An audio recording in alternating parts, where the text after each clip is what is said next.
Hi kids, I'm Sue Francisco. I'm back again to read you the next couple of chapters of Tales of the Towpath. I'm going to read you chapters 13 and 14.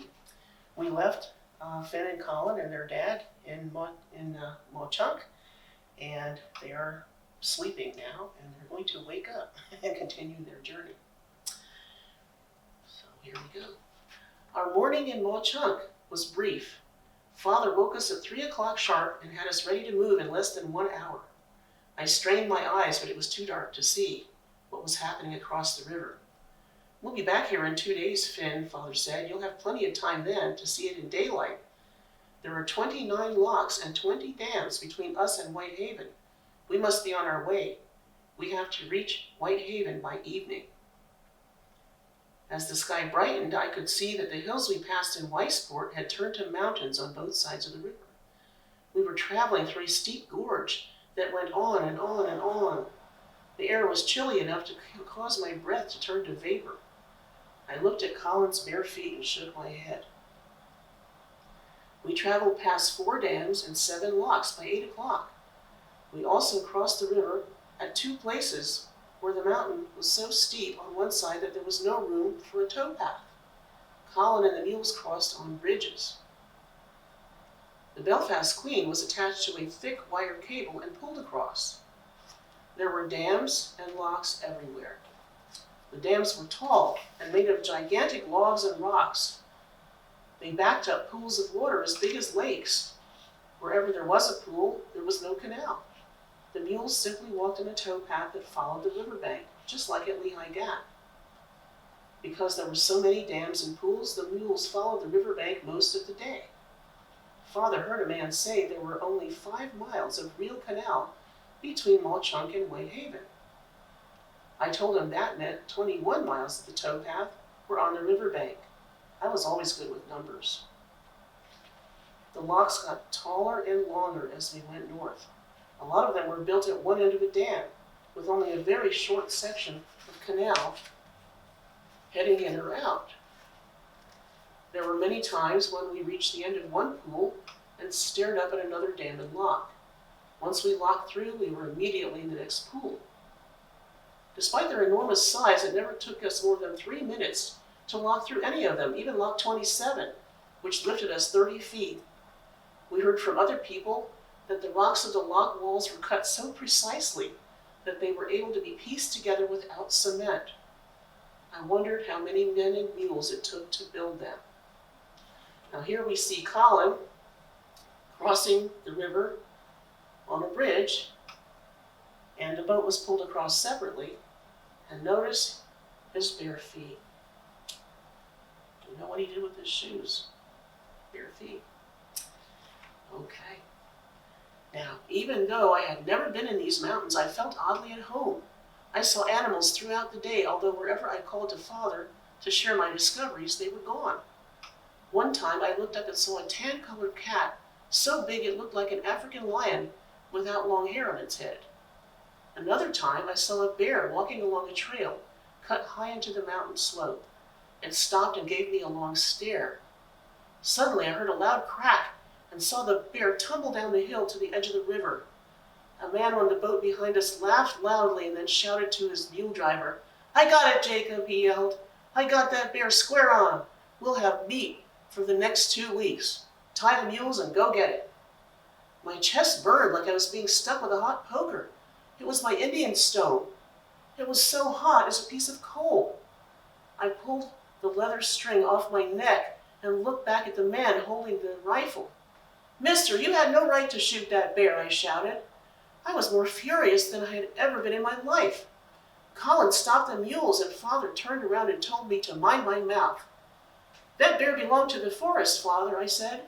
"That man gave no warning to the bear. He just shot it and left. He had no respect." Father tried to calm me down. The stone was cooling and I began to gain my composure. But I was still mad and not ready to be quiet. "Mister, that bear won't be fit for eating," I yelled back to the boat behind us. "You and your crew will get sick if you eat it." "Finn, that's enough," Father ordered. "I won't have you talking like that to another boat captain, no matter what he did.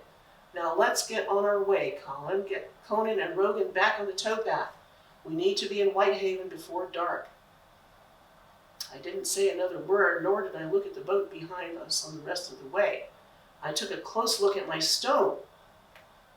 The lines that Colin thought were cut by the plow blade looked more and more like eyes and a mouth. I was sure the high, flat part between them was a nose.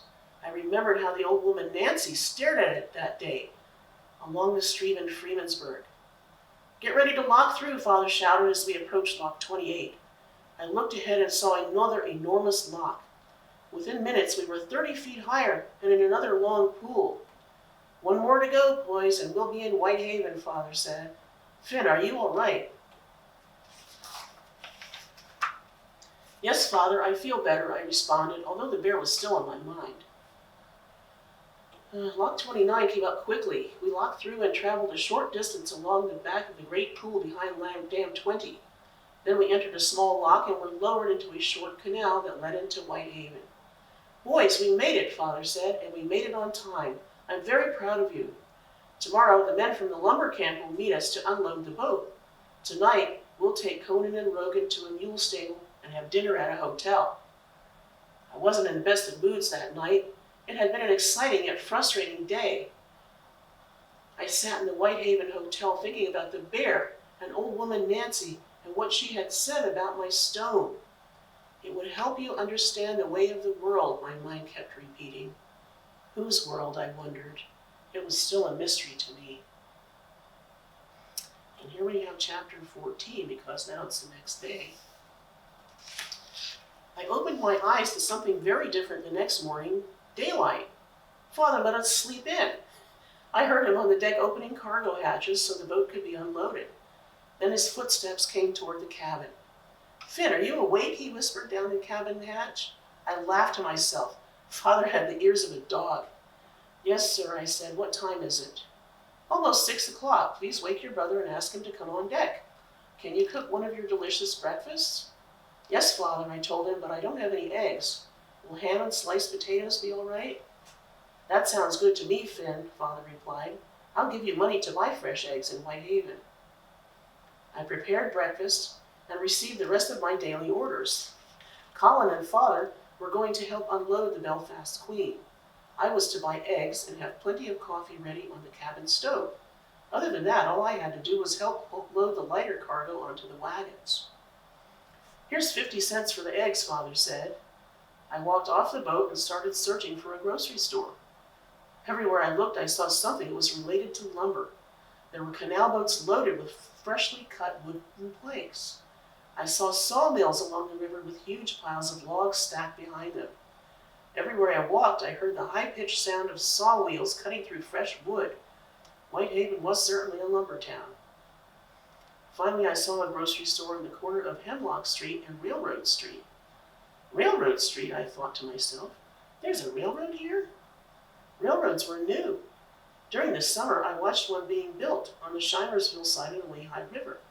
It required a lot of people to lay down the crushed rock bed and build the tracks. A month before we left on our trip, a big steam engine roared down the track from Bethlehem and past Shimersville. It pulled a car full of people and a few cars loaded with coal. The engine had lettering on it that read, Lehigh Valley Railroad. The people waved to us as they went by. Father didn't like it. He said that one day the railroad would put canals out of business. Whitehaven's railroad was different. There weren't any tracks going through town. All I could find was a building with a sign that read Lehigh and Susquehanna Railroad and a big loading area next to it. The only tracks I saw went out of Whitehaven and over the mountains to the north. I asked a man about this railroad, and he told me it was built to bring coal to Whitehaven from mines near Wilkes-Barre. He said the men who owned the railroad also owned the mines and the canal. I walked into Meyer's Dry Goods and Grocery Store and told the man behind the counter I needed as many eggs as I could get for 2 silver quarters. He carefully put 4 dozen of them in a cloth sack and gave me 2 copper pennies as change. I put them into my pocket and headed back to the boat basin. When I arrived, 4 long wagons were pulling up next to the Belfast Queen, and everyone was busy unloading something. The first thing I noticed about the men from the lumber camps was that they all had beards. "Watch those stoves," one of them shouted. "We need them for the new camp." I gave Father the 2 pennies and went down to the cabin to put the eggs in the food locker. When I went back on deck, I noticed a boy sitting on one of the wagons. He looked bored. I jumped off the boat and went over to say hello. "Can I sit in your wagon?" I asked. "My name is Finn Gorman." "Sure, come on up," he said. "I'm Robert Curran, but you can call me Chip." "Chip? That's a lot different than Robert." "It's my nickname," he said.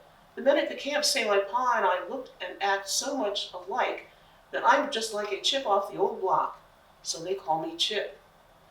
"Which one of these men is your pa?" I asked. "The one with the red shirt and suspenders," Chip replied. "Well," I said, "if you're a chip off the old block, where's your beard?" We both giggled. I told Chip what we were doing in Whitehaven, and he told me about living at a lumber camp. "You live at a lumber camp?" I asked, thinking lumber camps were only for grown men. "Sure, my ma and sister are there too," Chip said. "Ma cooks at the mess hall, and Emma helps. I help too. I cut carrots and potatoes and make sure the kitchen is clean. Ma also lets me bake pies." It was nice to know Chip and I had something in common. "Do you think you can take me to see the lumber camp?" I asked my new friend. "Well, I'll ask Pa," Chip said. "Maybe you can go with us when we take the wagons back. You can eat supper with us too, and Pa can bring you back. Of course, your Pa will have to say it's all right." "Father," I yelled from the wagon, "can I go with Chip to the lumber camp?" After explaining our plan, Father and Mr. Kern agreed to let me go. I had to be back by sunset when the boat was unloaded. When the boat was unloaded, Mr. Kern directed Father to the lumber company's office where Father would receive payment for the goods he brought from Freemansburg. "Take care of my son," he told Mr. Kern, "and thank you for allowing him to see your camp." Mr. Kern snapped the horse's reins, and off we went. And here they go.